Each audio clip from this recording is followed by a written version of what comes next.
Okay, I'm here at the AQS Quilt Week in Grand Rapids, Michigan, and I'm here with the Appleseed Quilters Guild from Fort Wayne, Indiana. Yes, who won first place in the Ultimate Guild Challenge.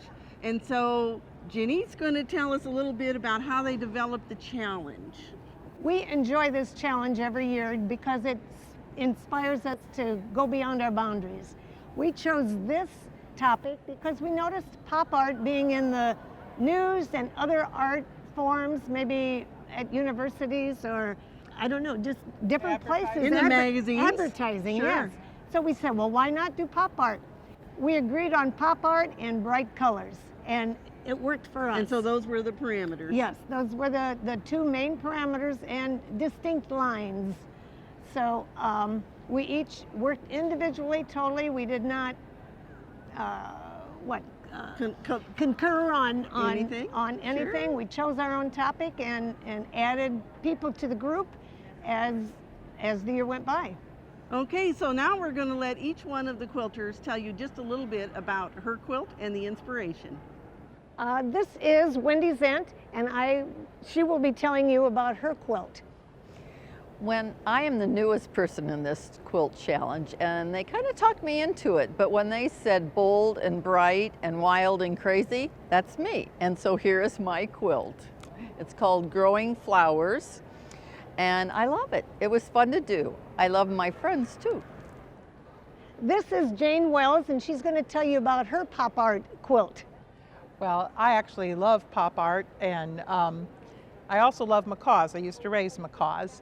And I think the colors God used for all the different macaws kind of encouraged me to make my own colors up for my macaws. And I basically used raw edge applique, and then I tightly quilted it, which I think makes the macaws pop kind of nicely.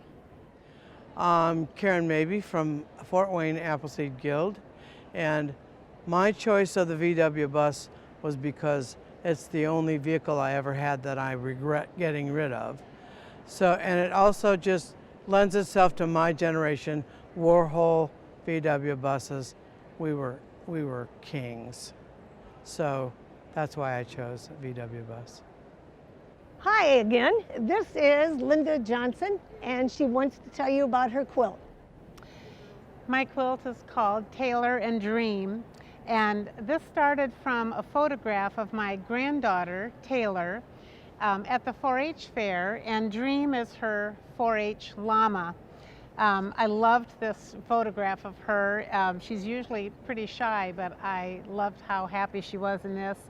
I had the photograph blown up by a printing company and then used the photograph as my pattern.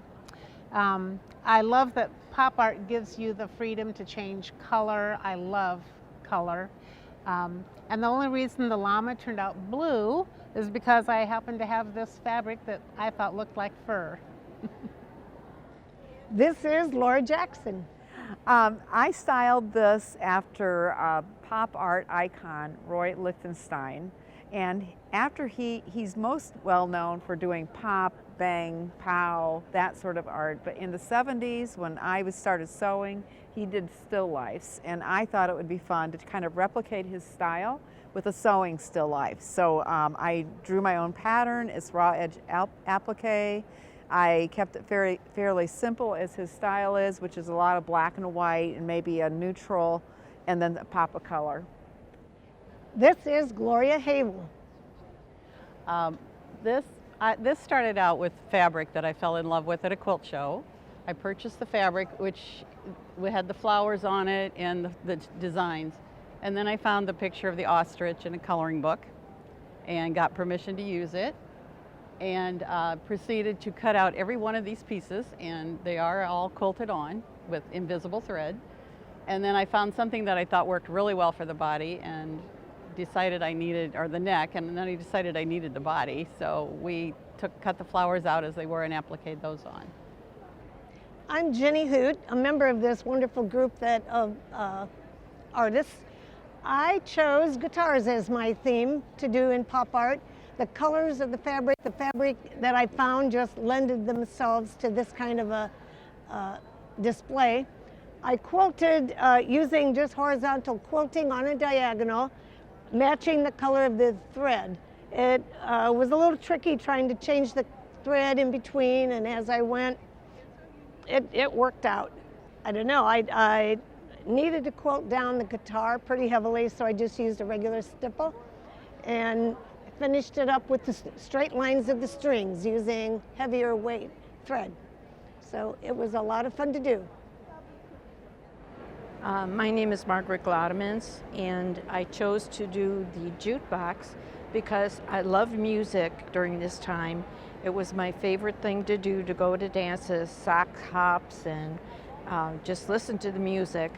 Chubby Checkers and the Twist and all of that wonderful music came from boxes like this. I also worked at a pizza place for a while, and I was familiar with people's and their selections and what they like to listen to too, which was exactly what I like to listen to. Okay, so Jenny, tell us just a little, before we go, tell us just a little bit about your guild, how many members you have. We have about 180 members. We meet in Fort Wayne, Indiana every first Tuesday of the month. We usually have speakers, sometimes we have party-like type things. The workshops are what we love, trying to learn more things and more techniques. You do charity work? Oh, we do a lot of charity work. We have a philanthropic committee. We make quilts for Alzheimer's patients. We make stuffed animals for children. Our main philanthropic thing is to make a kids quilt for Camp What You Want to Do, which is a camp for children who either have cancer or are cancer survivors. And that's a yearly camp, and we try to make a yearly quilt and give it to them. Okay, well, so you're very active, and I know that your guild out there is active as well, and this is the only show that AQS does the Ultimate Guild Challenge. That's our Grand Rapids show. We save that for here because everybody loves it, and they know if they want to see these beautiful quilts, they need to come to Grand Rapids. So we hope that you will go online to quiltweek.com, click on the contest button, and have your guild enter. You have to pick 8 quilts out of your guild challenge to enter in the contest, but I hope you'll enter. And it's easy to do, right? It's fun. No, it's not easy. Easy to enter. Easy to enter. Easy to enter. Yes. Yes. So we hope we'll see your Ultimate Guild Challenge next year right here in Grand Rapids.